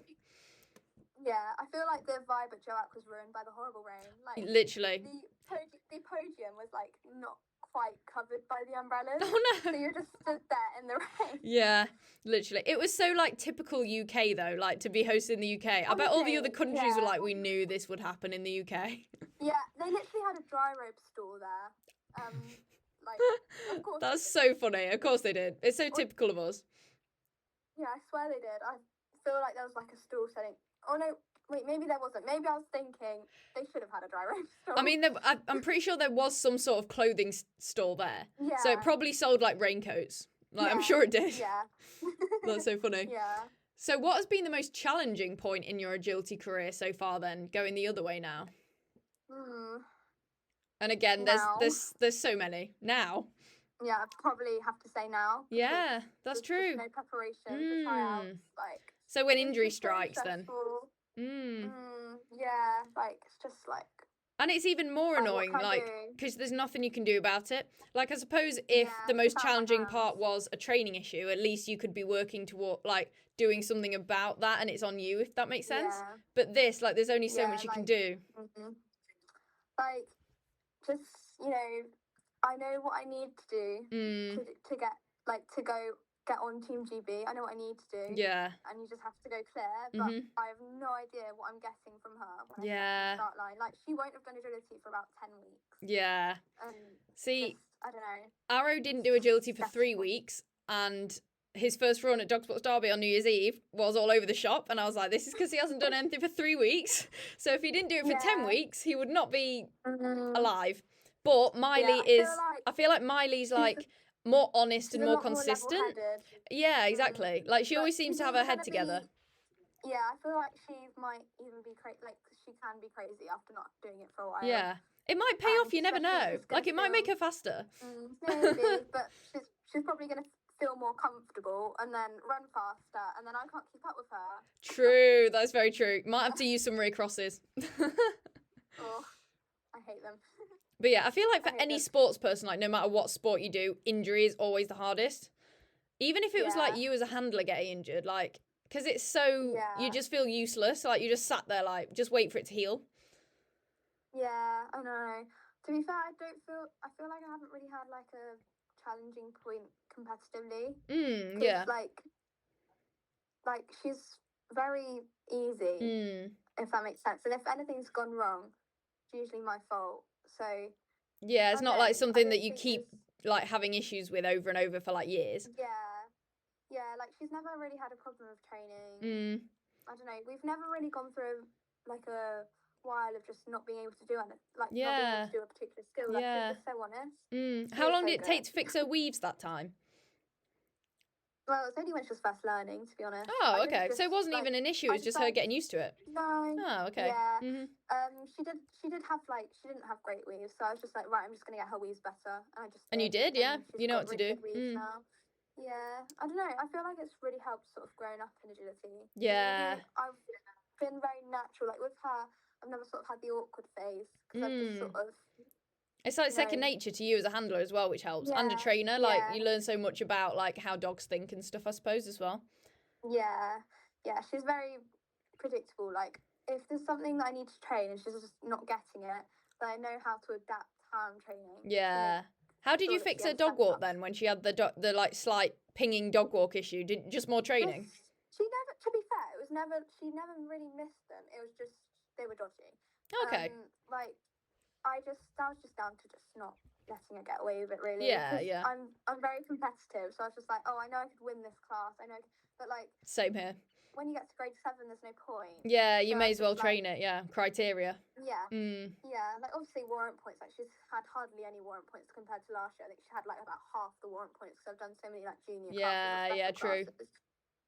Like I think I only got one lot of warrant points from KCI and Dogs in Need Oh, really? combined because I had junior classics and KCI Champ Special. Oh yeah, true, yeah. Yeah. I wish Champ was included. That'd be great. I know. Like, Like, why is it I special think class? if you I get a don't Champ understand. certificate, you should get 100 warrant points and 50 for a reserve. Yeah. Like, every Champ I class or understand, Champ like- win should be double. Yeah, I understand. Like, the final is a special. Yeah, But true, yeah. you do get normal grade 7 classes. So I don't Yeah, they understand pretty why much Champ are just normal can't grade 7, count. aren't they? But, Yeah. oh well. Yeah, I don't A know. lot of people don't even Got know some warrants specials. exist, though. Like, I was talking to some people at the show yesterday, and they were like, I didn't know an agility warrant was a thing until, like, it was too late. Like, and obviously first place processing closed down, so they were like, I couldn't even get all my results. Yeah. So there's no way for them Yeah. to get it. Yeah, that was really annoying me as well, because you know when we had to like do the ABC stuff, I was like, Yeah, that was such a pain. And I was so scared as well to, like, miss something out and not qualify because of it. yeah, It was horrible. yeah, Have you heard, I'm assuming you Because I haven't heard anything about that yet? no, Because I haven't, and it's stressing me No. out. I'm like, are we gonna know what classes we're in at Crufts? I don't know. I think a few people have done spreadsheets, haven't they? So you kind of know Yeah. where you stand. Yeah, I just got Um, people to send me I stuff. think- Shout out to Millie Youngs Yeah, for I- helping me with that. I don't know. I don't know if they do ABC like 12 to 14 and 15 and 17 or not. I don't if they know, just have 12 actually. to 17. I'm not sure. So I think I did work it out slightly, and I think I worked out that I was like first, second. I know I've qualified. Yeah. Well, hopefully anyway. If I haven't Yeah. been a real, I'm like, similar with Arrow. I'm like, he had a load of points. Like, he was quite high up Yeah. there, but I'm also like, I just hope I did it right, like, on the form. Yeah, exactly. Yeah. We'll see, I I suppose. think- I know I did one of the placings wrong on it, because I Oh, put really? she had like an 11th plus, because she had a. I Oh, remember yeah. she got a 5 at one of the Wallingford classes, but. Yeah, I didn't know. I I don't remember first what it discounted said. anything that wasn't clear. And then Millie was like, no, it still counts if it's not, like, if it's faulted, but like 11th or something, it still counts. I was like, oh, great. Yeah, yeah. Luckily in Obviously, time for me to submit it. Yeah, I don't know. I know I've got something wrong on there, but I don't know. Hopefully we have. I think it'll still be I think I enough. got, like, I think I got like 9 firsts this year. Yeah. somehow. And then Like, there that was, with the overalls as well. yeah, and then there was that whole debate with like, oh, once you've qualified for something, should you stop so that other people can qualify? But then you need Yeah, points, I and it's know. like there was all that Mm. going on in the summer, wasn't there? Tell But- me about it. Yeah. But like, you need points, so point to points, got to go after them because you still Yeah, want to qualify for as exactly. many classes as possible. Like that's the whole point. Yeah, and it is a competition, I guess, as well. Exactly. Yeah. So, what are your tips for someone trying out for JOAWC then? So, if a junior is going in trying out to get on it, what would you say to them? Yeah. I'd say so. Like what I would be doing with Miley and what I am doing with Jack. Well, not so much with Jack 'cause he's really young, but anyway. Just make sure that all of your skills are strong or as strong as they can be. Make sure your contacts are strong because that is something they look for. Like if you're not getting contacts, then you're not likely Yeah. to get on because they just want clear. Yeah, definitely.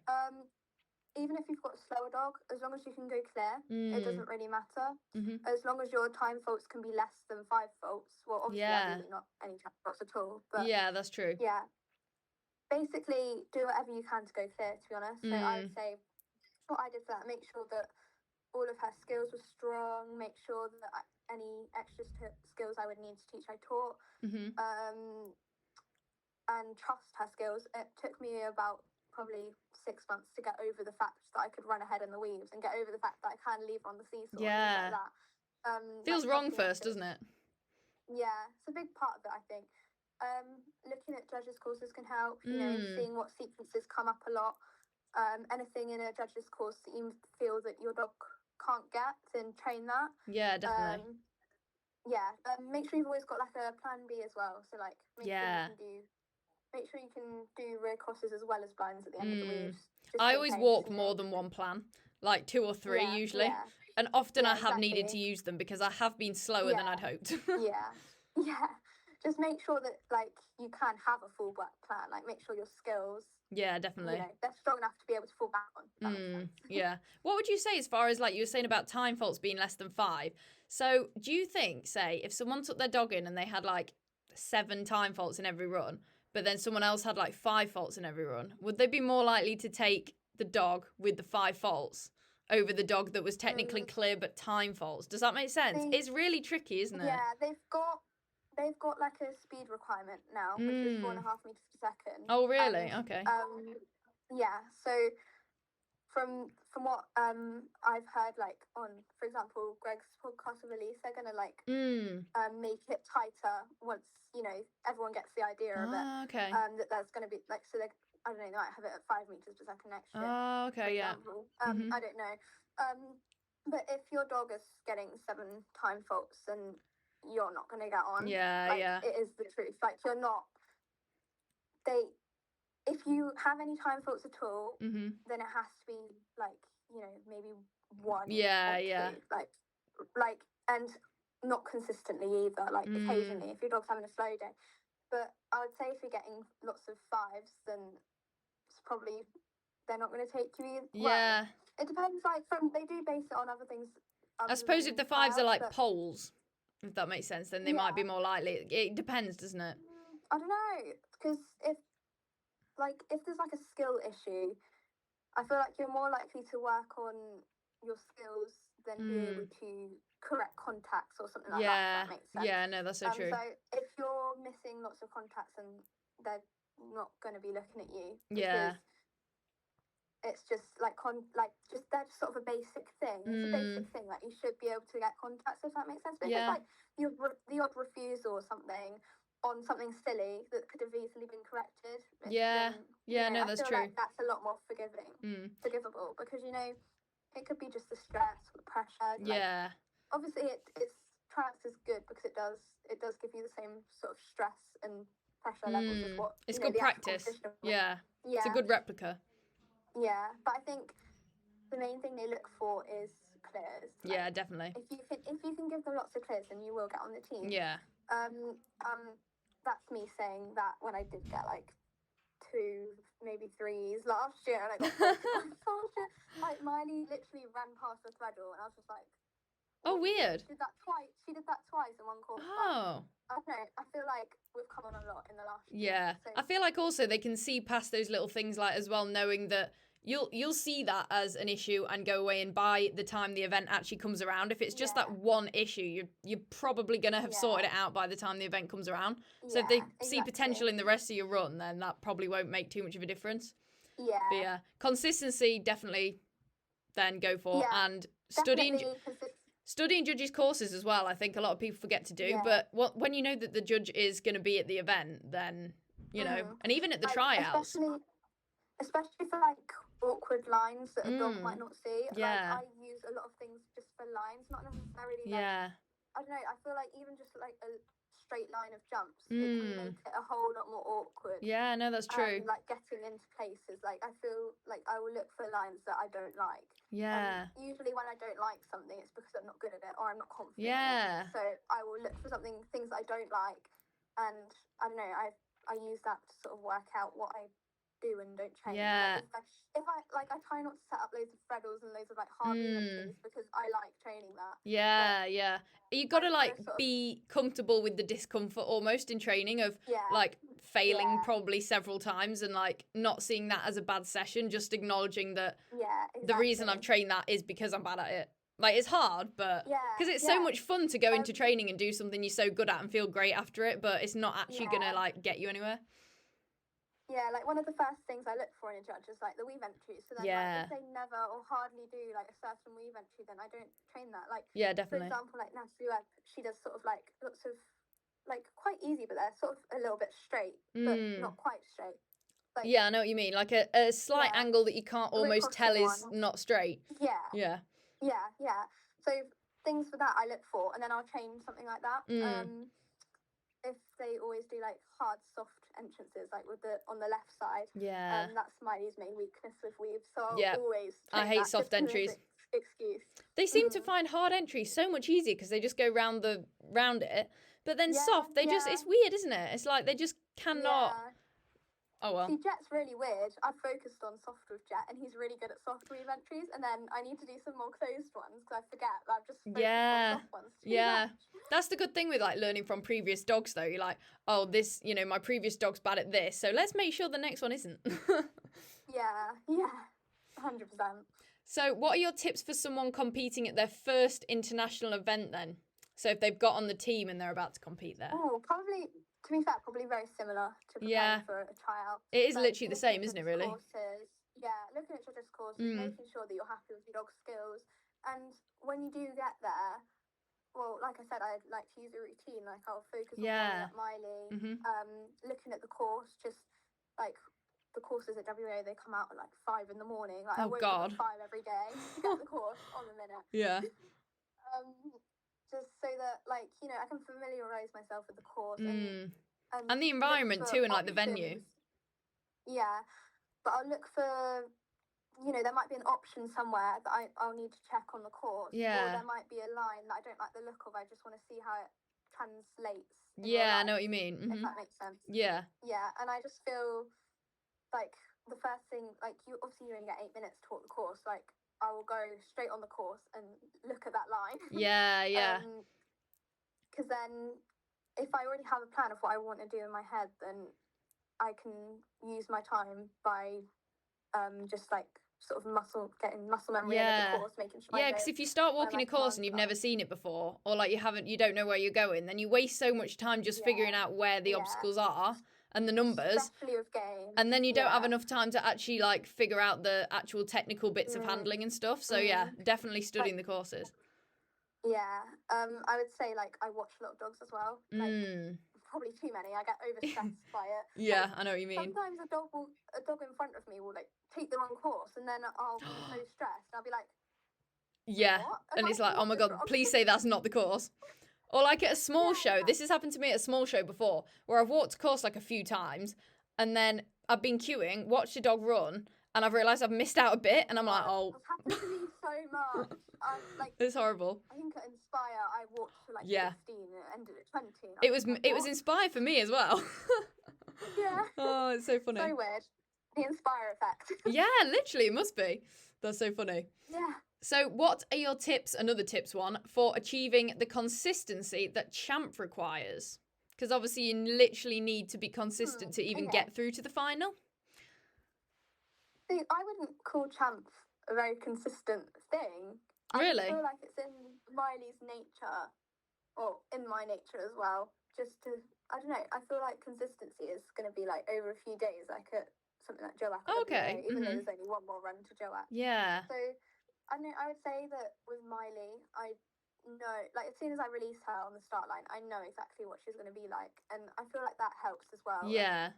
We have a very good connection. We have, I know what I'm doing with her, she knows what she's doing with me. Yeah. We have a really good understanding of skills. Like, I know exactly what I need to do with her. Like, so having a good relationship with your dog, you're probably going to be more consistent. Yeah.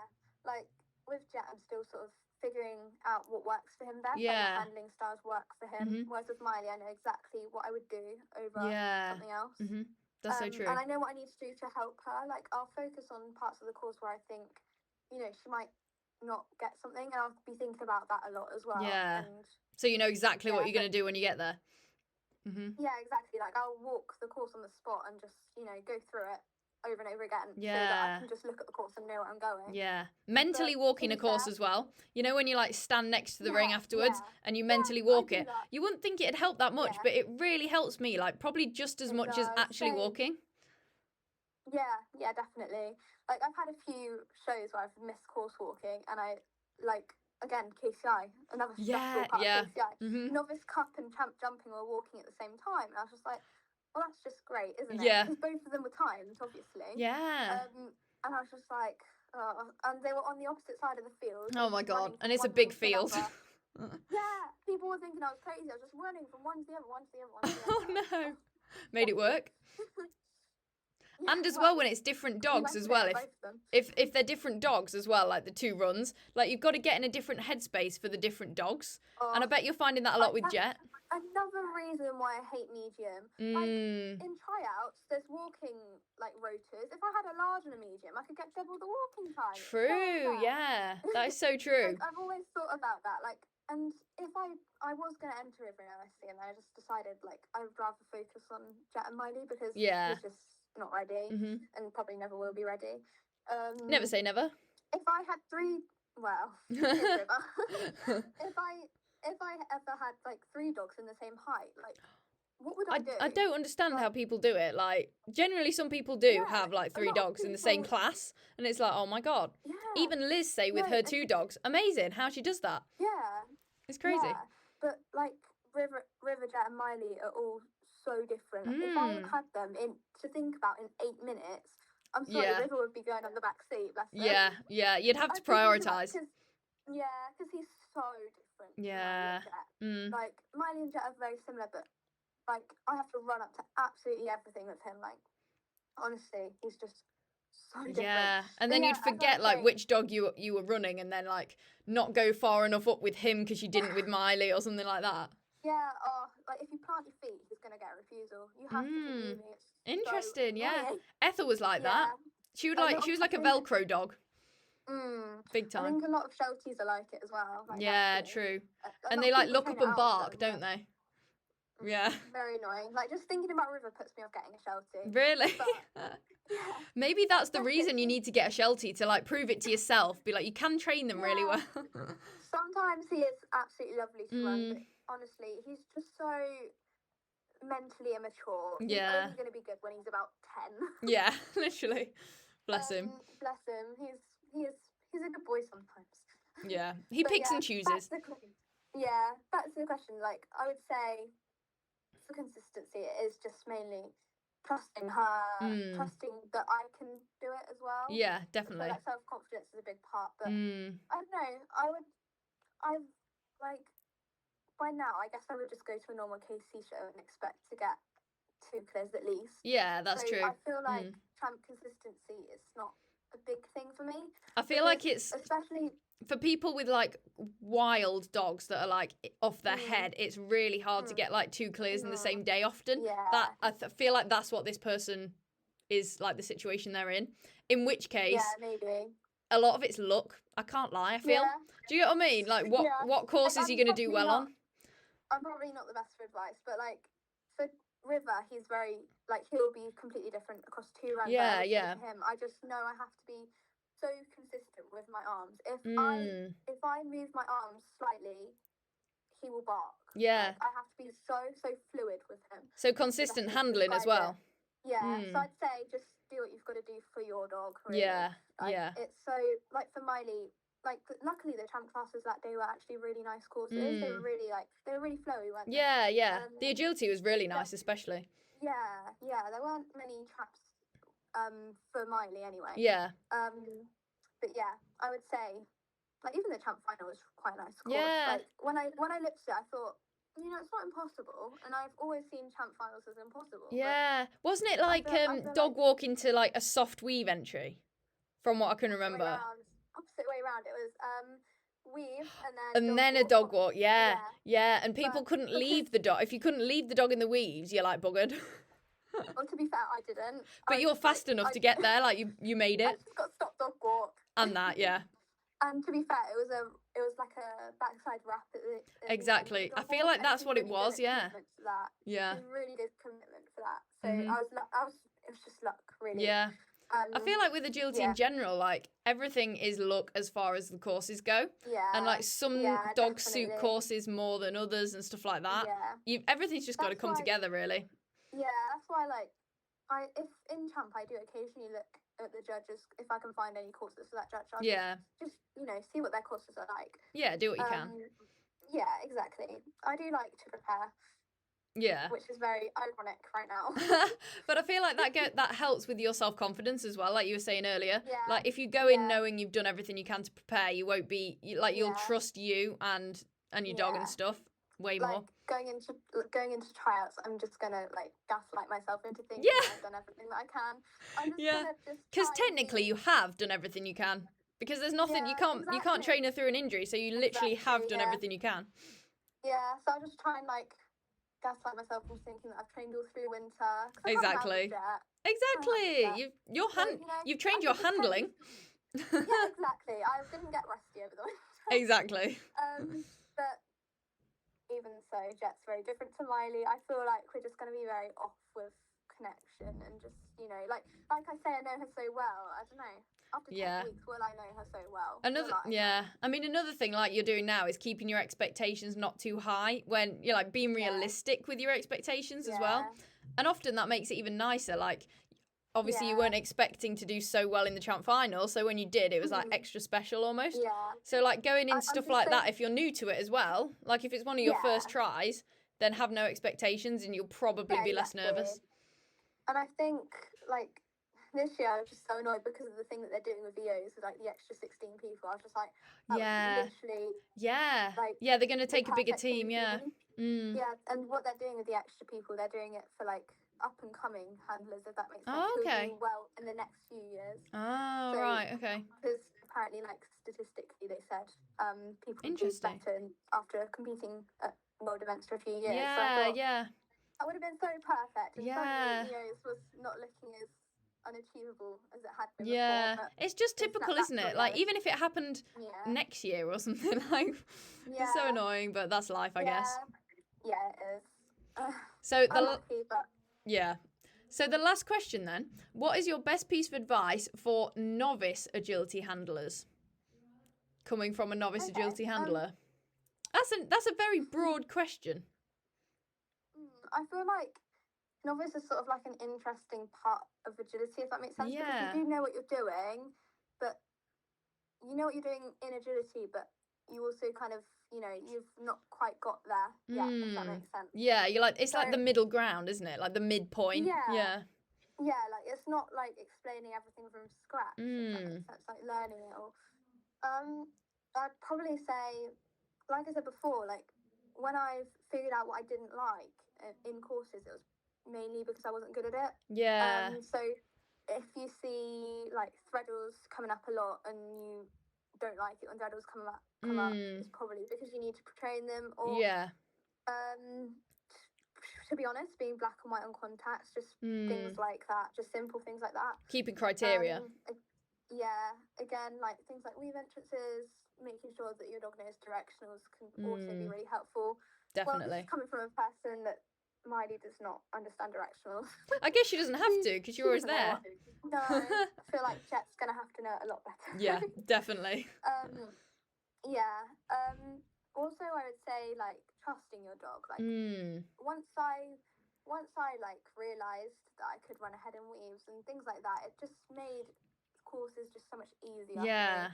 And it's, you know, it's just another skill, and it just, you know, boosts, like, makes you level up a bit. Yeah. It's just helpful to get through the grades. If you can trust your dogs, like, I see so many people, like, running around, like, 3 to 5s and just shouting at the commands at their dog, and they're obviously committed to that jump or that tunnel, or almost babying them too much when it's unnecessary. Yeah, exactly. Like, they know they can do it in training, so, like, but they never give the dog the chance to show that they can do it in the ring, if that makes sense, because they don't trust them to. But in reality, if they trusted them, they probably would.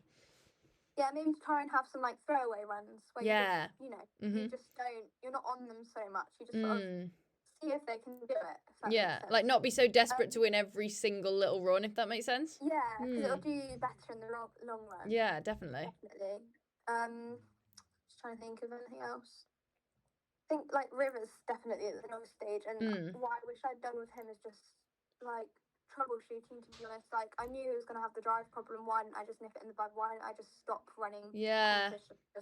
But again, I just don't see him enough to be able to that's true.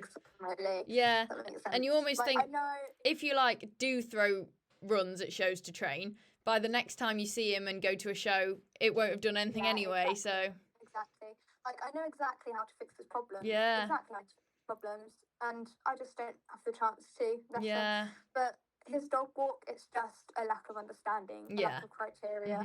Like he just genuinely doesn't know what he's supposed to be doing. And he just gets so running in agility, especially in competition, it just blows his brain. Yeah. And he can hardly think about what he's doing, like putting one foot in front of the other. Yeah. Like let alone thinking about, you know, what he's doing at the end of the dog walk. So it is just, that's why he's in grade 3. Yeah.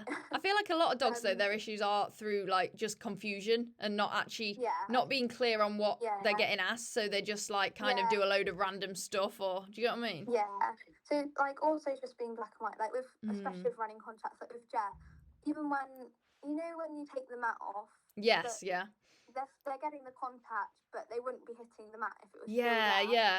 Like just being black and white and those kind of things. Like especially if you are losing contacts, like don't let them get away with like what they wouldn't get on the mat. Yeah, especially at the novice stage, because often it's like while they're young and novice that they learn or like they learn the right or the wrong things to do and they pattern stuff. Yeah, exactly. Yeah, and it's just making sure that you have the same criteria through each training session. I'd say, like, if your criteria is constantly training through each different training session, if you're always doing something different, then that's just so confusing. Yeah. And I feel like that, especially for River's dog walk, I just tried so many different things for a quick fix, and it's never going to be like that. Yeah. It's never going to be like that, and he will never have a quick fix, and probably will never be fixed because I don't see him enough. Yeah, it's trying to think long term though, isn't it? Like thinking, yes, I might not win for like a few, like even a year, but in 3 years it'll have paid off and I will be, which is really hard because you want that like instant gratification. But I think that's what novice handlers struggle with. Yeah, I feel like that's why Miley's done so well. Like she's only 5 and she's got like really. She went to grade 7 when she literally just turned 5. And yeah, she's probably at her peak now. Coming up to her peak at least because I didn't let her go through the grades. Like she stayed in grade 2 for like a year. And I did that on purpose. I just didn't run agilities because Arrow was the same. Yeah, like I just didn't want to let her go up until I was happy with how she was running. Because you're kind of setting yourself up for failure if you like push too high before you know you're ready for it. Like you're obviously not going to do as well. Yeah. I feel like I just need to constantly remind myself of that with Jet as well. Yeah, it is hard though, but yeah. Yeah, like Miley's done so well. I guess I've got such high expectations for him. So I just think I need to like take his training back a step as well. Just do the simple stuff that I haven't trained as much. He's got big shoes to fill. Exactly, bless him, he has. I don't know. I will never stop saying about how perfect Miley has been because she has. Like I couldn't ask for a better self-trained first dog.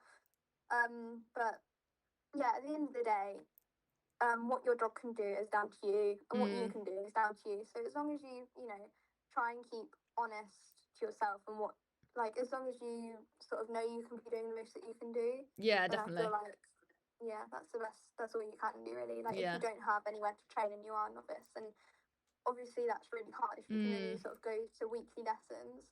Like I went through that stage as well. Yeah. But if it is like a contact issue, then just maybe ask if you can use like one of your goes to just focus on a contact, for example. And even at home, there is like quite a lot of stuff you can do in a small space, like with minimal equipment at home. So like there's always something you can do. So as long as you know you're doing all you can, then that's all you can do. Exactly. And I feel like that's the same for not just novice handlers, that's every handler. Do you know what I mean? No matter the level. Exactly, yeah, like with Miley, although she is injured, I've been trying to do a bit of looking at the first jump because just keeping a brain in it as well.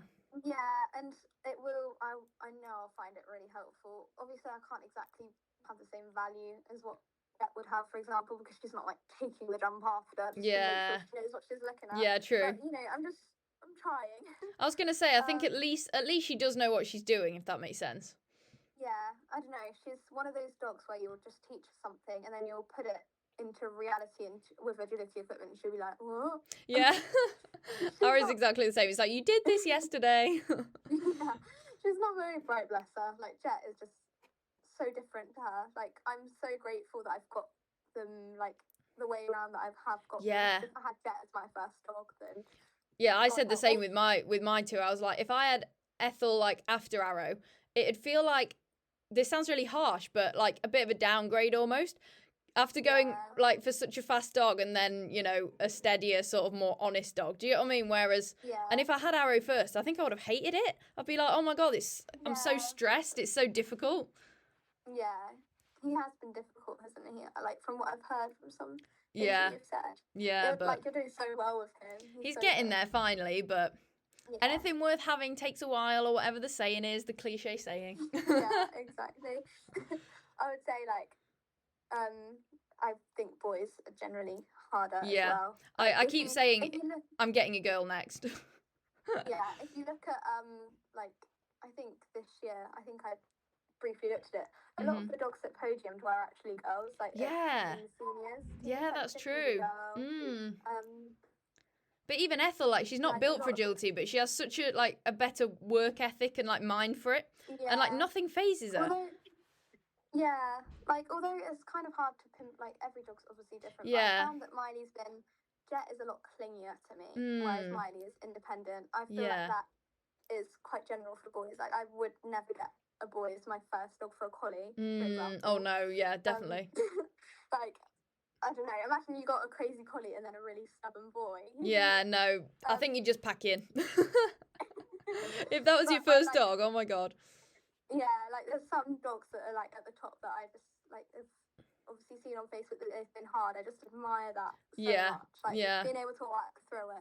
It's just an amazing skill to have. Yeah, like, definitely. I've never really, other than River, which I guess because I don't train her much doesn't really count. But, Yeah. I've never really had a really hard dog to run like for myself. So Yeah. I won't be like when I do get a more difficult dog eventually. I don't know. It'll be interesting to see how I can handle it. Yeah, but then you'll learn more through that and be an even better handler. So I feel that's like that's why I'm so grateful for Fen. Like if I Yeah. if I was just handed a really easy dog from the start, then I don't know. you wouldn't really have to work as hard in a way as a handler, and you like would you just plateau a bit. Benefited me. Yeah, exactly. That's why I'm glad that I did get the chance to run a couple of crazy collies before Miley. Definitely. Because I don't know, that I guess that's why she just felt so easy. Like obviously none of my dogs are like both of my dogs, they're not perfect, but Yeah, no dog is though. No, exactly. But I don't know, I couldn't have asked for a better dog than Miley. I know I keep saying it, but She deserves you to keep saying it. She is. she's a good girl. Bless her. Well, that is all of the questions. Smashed it. So that was my conversation with Ruby. I thoroughly enjoyed talking to her about all the things she's been up to and discussing some, not issues, but, sort of more controversial topics within agility and junior agility and the YKC and stuff like that. So yeah, thank you so much again to Ruby for coming on the podcast. That was such a fun conversation. And yeah, I hope you guys enjoyed it just as much as I did. And without further ado, you know the drill. So make sure to follow me on all of the socials. I'll put them here on the video and down below in the description as well. So you can check me out on all of those. I am literally active on most of those pretty much every single day. And that is where you will get all the updates on my extremely exciting life with the dogs. And yeah, I would really appreciate it. I would also really appreciate it if you could leave the podcast a rating. Oh, my voice. Podcast, a rating or a review on Apple Podcasts and / or Spotify. I think Spotify usually is the one to do that on, I believe. But yeah, 5 stars would be grand. But yeah, that would really help me. And I suppose I'll see you next Wednesday. I think that's everything I have to say today. Don't forget to use my Huel link as well. And I'm really hungry, so I'm going to go get a snack now and a decaf coffee because it is 5 p.m. So I can't be having a full caffeinated coffee at this time. But make sure to keep sending me all of your topic ideas, like I said at the start. We have a very exciting year of podcasting ahead of us, and I will see you all next Wednesday. Thank you for tuning in again. Bye, guys.